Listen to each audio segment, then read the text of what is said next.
और तेजस्वी आप लोगों के सामने प्रण लेता है, जब सरकार हमारी बनेगी 14 नवंबर को, तो बिहार का ऐसा कोई घर नहीं होगा, हमारे भाई बहन जो बेरोजगार होंगे, ऐसा कोई घर नहीं बचेगा, सबके हाथ नौकरी और रोजगार होगा।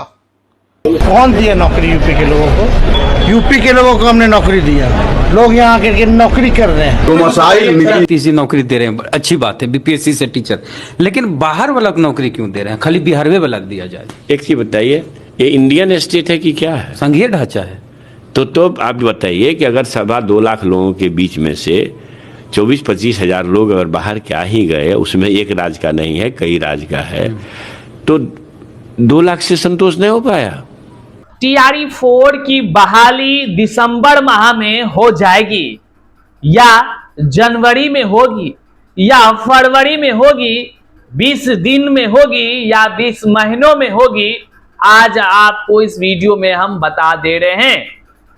नेता प्रतिपक्ष तेजस्वी यादव जी ने साफ शब्दों में ऐलान कर दिया है कि हमारी सरकार जैसे ही बनेगी, नवंबर के महीने में हम पहली कलम से, या कह लीजिए कि सबसे पहले टीआरई 4 बहाली की प्रक्रिया को अविलंब शुरू करेंगे। इसका तात्पर्य होता है कि दिसंबर में बहाली शुरू हो जाएगी।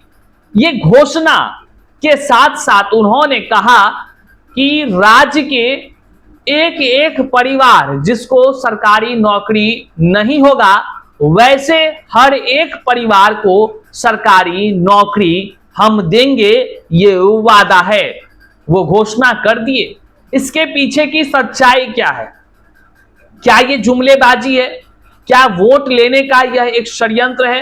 क्या बिहार को ठगने का या बिहार के तमाम वासियों का, जनता का जो भावनात्मक है, भाव है, उनसे छल करने का प्रयास किया गया है? क्या कुछ इसकी सच्चाई है? आज के इस वीडियो में हम आपको बताने जा रहे हैं। आप कतई इस बात को नहीं समझिएगा कि हम किसी पार्टी के समर्थक हैं, हम केवल युवाओं के समर्थक हैं। युवाओं की जो बात करेगा हम उनकी बात करेंगे, जो युवाओं के साथ छल करेगा हम उस छलिए को उजागर करेंगे। हम किसी भी पार्टी से कोई मतलब नहीं रखते हैं, ना ही हमारे लिए कोई पार्टी महत्वपूर्ण है। सरकार किसी की बने, सबकी बल्ले बल्ले, सबको ढेरों शुभकामनाएं, लेकिन जो जैसा करेगा वैसा ही उनको वीडियोस के माध्यम से बताया जाएगा। जो वादे किए जा रहे हैं, ये वादे नहीं, लिखित आश्वासन चाहिए, लिखित चाहिए, तमाम बातें लिखित चाहिए। सबसे पहले आज आपको हम दिखाएंगे कि तेजस्वी यादव जी नेता प्रतिपक्ष हैं और मुख्यमंत्री के दावेदार हैं, मुख्यमंत्री पद के दावेदार हैं। बहुत सारी शुभकामनाएं। उनके तरफ से जो वादे किए जा रहे हैं, वे वादों में सबसे अहम वादे हैं टीआरई 4 की बातें। निश्चित तौर से जो पार्टी टीआरई 4 की बात करेगी, जो लिखित वादे करेंगे, उनके साथ टीआरई 4 के 15 लाख से अधिक परिवार उनके समर्थन में होगा। लेकिन हां, खबरदार, जो छलने का काम करेगा, जो छलिया बनकर ठगने का काम करेगा, उनका भी कह लीजिए कि एक एक पोल, बिहार बोलेगा पोल खोलेगा में खुलेगा ही खुलेगा। आपने जो काम किया है उसका भी प्रमाण इसी वीडियो में देखने को मिलेगा। आप जो वादे कर रहे हैं, उस वादों में कितना आप खरे निकलेंगे, वह भी आगे वीडियो में ही देखने को मिलेगा। आपके वादों की क्या है सच्चाई, इससे भी रूबरू हर जनता को इसी वीडियो में होना पड़ेगा। तो चलिए, इस सच्चाई में कहां तक दम है, आज उस पर हम लोग चर्चा करते हैं, और साथ ही साथ पहले क्या क्या वादे किए गए थे और वादों के बाद जब सरकार में तेजस्वी यादव आए तो फिर वो क्या काम किए। उनके जो शिक्षा मंत्री थे वो जब सरकार में थे तो फिर वो क्या कहें, और जब अब सरकार में आने की पारी हो रही है या संघर्ष किया जा रहा है तो क्या वादे कर रहे हैं, सारी चीजों को एक एक कर स्पष्ट करते हैं। फिर बात करते हैं टीआरई 4 की बहाली कब आएगी या फिर यूं ही जुमलेबाजी बनकर रह जाएगी। उससे पहले नमस्कार, मैं हूं हरे कृष्ण प्रकाश और आप देख रहे हैं साहित्य आजकल। साहित्य आजकल पर नए हैं, सब्सक्राइब नहीं किए हैं तो सब्सक्राइब कर लीजिए और अपने तमाम साथियों तक एक बार जरूर शेयर कर दीजिए। देखिए, वीडियो में आगे बढ़ने से पहले एक से बढ़कर एक जो है कि ऑफर जो है कि अभी निकला हुआ है। आप तमाम सोशल साइट्स पर जो भी चीज खरीदना चाहते हैं उस ऑफर का लाभ उठाइए। हम प्रोडक्ट यहां टैग कर दिए हैं, आप इस लिंक से क्लिक करके आप मनपसंद अपने हिसाब से जो भी चीज खरीदना चाहते हैं वो खरीद लीजिए। लौटते हैं अपने मुख्य बातों पर।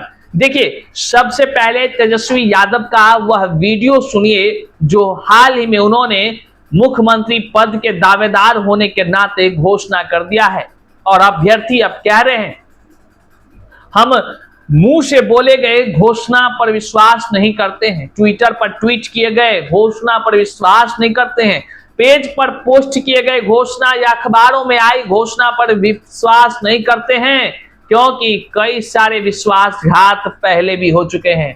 अभ्यर्थियों का साफ कहना है जो बात बोल रहे हैं वह अपने घोषणा पत्र में लिखित जारी कीजिए। लिखित घोषणा पत्र के पहले नंबर पर टीआरई 4 की बातों को आप जो है कि शामिल करते हुए जारी कीजिए तो निश्चित तौर से 15 लाख परिवार आपके साथ होगा। सबसे पहले तेजस्वी यादव क्या कुछ ऐलान कर रहे हैं आप जरा वह सुनिए। बिहार के जिस भी परिवार के पास सरकारी नौकरी नहीं है, ऐसे हर परिवारों को एक नया अधिनियम बना करके अनिवार्य रूप से उन परिवार में नौकरी जो है दी जाएगी। यानी सरकार बनते ही इन्होंने 20 साल तक कोई नौकरी नहीं दी, कोई रोजगार नहीं दी, लेकिन सरकार बनते ही 20 दिनों के अंदर यह अधिनियम बनाया जाएगा और 20 महीने में ऐसा कोई बिहार का घर नहीं बचेगा जिसके पास सरकारी नौकरी नहीं होगी। यानी सरकार बनते ही 20 दिनों के अंदर अधिनियम बनाएंगे और 20 महीनों के अंदर जिस परिवार में भी सरकारी नौकरी नहीं है, तेजस्वी उस हर परिवार को एक सरकारी नौकरी दिलाने का काम करेगा। तो आपने सुना तेजस्वी यादव ने क्या कुछ कहा है। निसंदेह, निसंकोच, निश्चित तौर से युवाओं के हित की बात इन्होंने की है, लेकिन सवाल ये उठता है कि आखिर बिहार का अभ्यर्थी, बिहार का युवा कैसे भरोसा कर इनको वोट दे दे, कैसे बिना लिखित का कैसे इनको वोट दे दे। क्यों ऐसा? इसलिए बिहार का युवा अब एक ही बात कह रहा है कि तेजस्वी यादव जी अपने घोषणा पत्र में आप लिखित घोषणा कीजिए, लिखित दीजिए, लिखित शामिल कीजिए टीआरई 4 को, तब ही हम लोग आपका साथ देंगे। क्यों जानते हैं? इसके पीछे की राज को जानने के लिए तकलीफ नहीं मानिएगा तेजस्वी यादव जी और तमाम पार्टी के जो भी लोग देख रहे हैं, तकलीफ नहीं मानिएगा। सच को उजागर करना ये बहुत जरूरी है और यूं कुछ गलत नहीं इसमें हम कह रहे हैं, हम किसी पार्टी पर नहीं बोल रहे हैं। जो आपने कहा, जो आपने किया, उन्हीं को एक बार याद दिला दे रहे हैं कि देखिए कैसे कोई विश्वास करे। इसलिए हम फिर कहेंगे कि आप लिखित आश्वासन नहीं, लिखित घोषणा पत्र में शामिल कीजिए। आप देखिए, जब शिक्षक बहाली की प्रक्रियाएं शुरू हुई तो लगातार अभ्यर्थी जो है दर दर की ठोकर खा रहे थे और निवेदन कर रहे थे, हुजूर बाहर वालों को नहीं लीजिए, बिहार के युवा जो है कि पढ़े लिखे योग्य हैं। लेकिन इनके जो शिक्षा मंत्री थे, पूर्व शिक्षा मंत्री, वो क्या कुछ कह रहे थे जरा आप खुद ही सुनिए। इतना कि बिहार के युवा का एक भी बात नहीं सुन रहे थे ये शिक्षा मंत्री प्रोफेसर चंद्रशेखर जो है कि क्या कुछ कह रहे हैं, पहले आप ये सुनिए। अच्छा, एक वो सवाल लड़कन लोग का, हम जाते हैं ग्राउंड रिपोर्ट करते हैं फील्ड में, तो उनका कहना ठीक है, तेजस्वी जी नीतीश जी नौकरी दे रहे हैं, अच्छी बात है, बीपीएससी से टीचर, लेकिन बाहर वाला को नौकरी क्यों दे रहे हैं? खाली बिहारवे वाला दिया जाए। एक चीज बताइए, ये इंडियन स्टेट है कि क्या है? संघीय ढांचा है। तो आप बताइए कि अगर 2.25 लाख लोगों के बीच में से 24-25 हजार लोग अगर बाहर के आ ही गए, उसमें एक राज्य का नहीं है, कई राज्य का है, तो 2 लाख से संतोष नहीं हो पाया। इसका मतलब है कि खूब से पढ़ो भाई, फिर 50,000 से ज्यादा की बहाली मैं उम्मीद करता हूं पार्लियामेंट चुनाव के बाद तक में होगी बिहार में। Main stream. तो आपने सुना, यही राजद के शिक्षा मंत्री थे, उस समय के तत्कालीन अभ्यर्थियों की बात नहीं सुनते थे और मुस्कुरा कर कहते थे अरे 2 लाख में संतुष्टि नहीं हो रहा है तो फिर पढ़िए। समझ रहे हैं? यही कहते थे योग्य नहीं है बिहार का युवा, यही कहते थे। कैसे भरोसा कर ले तेजस्वी यादव जी, कैसे भरोसा कर ले अभ्यर्थी, ये जरा बताइए। चलिए, ये तो आपके बड़बोले नेता थे या जो भी आपके थे, वो जो कर गए उसका दर्द आज तक लोग भुगत रहा है, बिहार का युवा भुगत रहा है।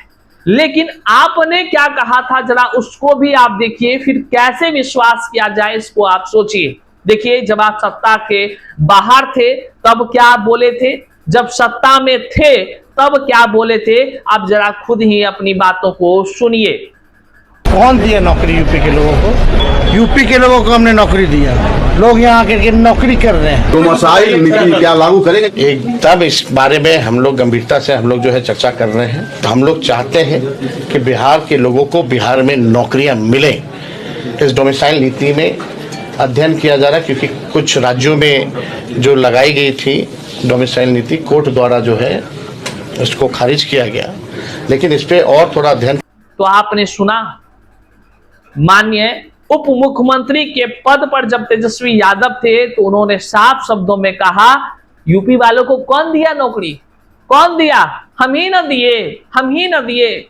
मतलब जब सत्ता से बाहर आए तब डोमिसाइल की बात करने लगे, जब सत्ता में थे तो उस समय बाहर वालों को नौकरी बांट रहे थे। हुजूर, क्या ठिकाना है? आपको फिर से वोट देकर जिता दे और फिर जो है कि आप कहें कि अरे थोड़ा सा में आप बिहार वाला संतुष्टि करिए टीआरई 4 में, बाकी सब तो अदर स्टेट वाला सब शामिल होगा। क्या ठिकाना है? कोई भरोसा है? आपको मौका मिला 17 महीने का, निश्चित तौर से आपने काम किया, टीआरई 1-2 की प्रक्रियाओं को आपने किया, लेकिन जरा सोचिए भैया जी, लगातार अभ्यर्थी जाता था ना मिलने, अपना दर्द सुनाता था ना और कहता था ना आगामी विधानसभा चुनाव है, जरा बिहार का युवा को महत्व दे दीजिए।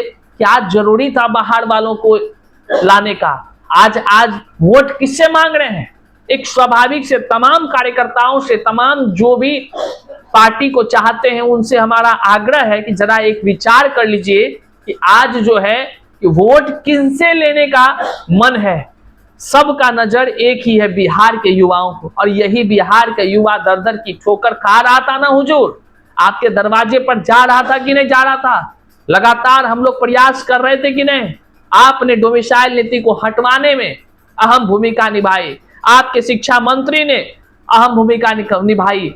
अब नीतीश कुमार माननीय मुख्यमंत्री ने जितना काम किया है उसको तो एक जनता वोट नहीं देगी, उसके खिलाफ है, लेकिन आप जो कह रहे हैं कि अब हमको फिर से मौका दीजिए, हम आपको जो है कि टीआरई 4 कुछ ही दिनों में लेकर आ जाएंगे, तो ये तब ही हो सकता है अभ्यर्थी और अभ्यर्थी के परिवार भरोसा कर सकते हैं जब आप अपने घोषणा पत्र के पहले नंबर पर लिखित रूप से आप शामिल करेंगे कि सरकार बनते ही 20 दिनों के अंदर या 1 महीनों के अंदर या 2 महीनों के अंदर टीआरई 4 की प्रक्रियाएं हम 1,20,000 से अधिक पदों पर शुरू करेंगे।